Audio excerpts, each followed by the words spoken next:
কলা গাছ থেকে কলা কিভাবে পারলাম এবং কলা গাছের ভেতরে যে কানজাল আছে এই কানজালটা কিভাবে বের করলাম, তো আজকের এই ভিডিওটি আপনারা দেখতে পারবেন।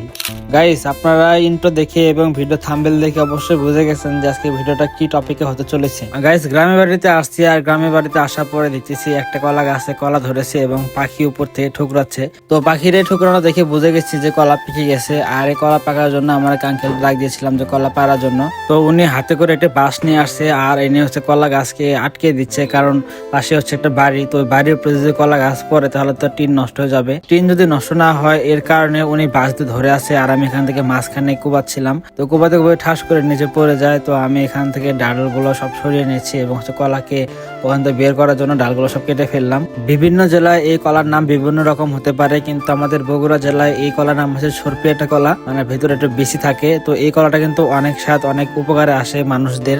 তো গাইস, আপনাদের জেলায় বা আপনাদের অঞ্চলে এই কলাটার নাম কি হতে পারে অবশ্যই কমেন্ট করে জানাবেন।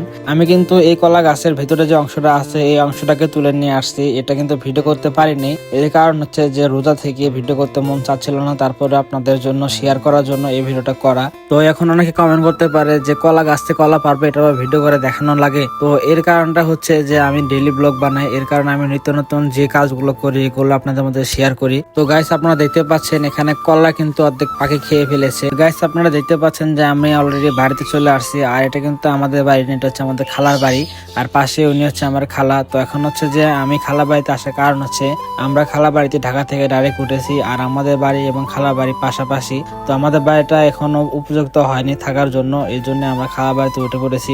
আর আমাদের বাড়ি থেকে আমাদের খালা বাড়িতে যেতে হেঁটে হেঁটে যাওয়া যায়। তো যার কারণে খালা বাড়িতে ওঠা এবং কলাগুলো এখানে আছে। সবগুলো কলা পাকে নাই, কিছু কিছু গাছ পাকা হয়ে গেছে আর কিছু কাঁচাই আছে, কিন্তু বাড়তি হয়েছে। তো আজকের এই ভিডিওটা এই পর্যন্ত। সবাই ভালো থাকবেন, সুস্থ থাকবেন, আমাদের জন্য দোয়া করবেন, আমাদের চ্যানেলটি সাবস্ক্রাইব করবেন এবং পেজটি ফলো করে রাখবেন।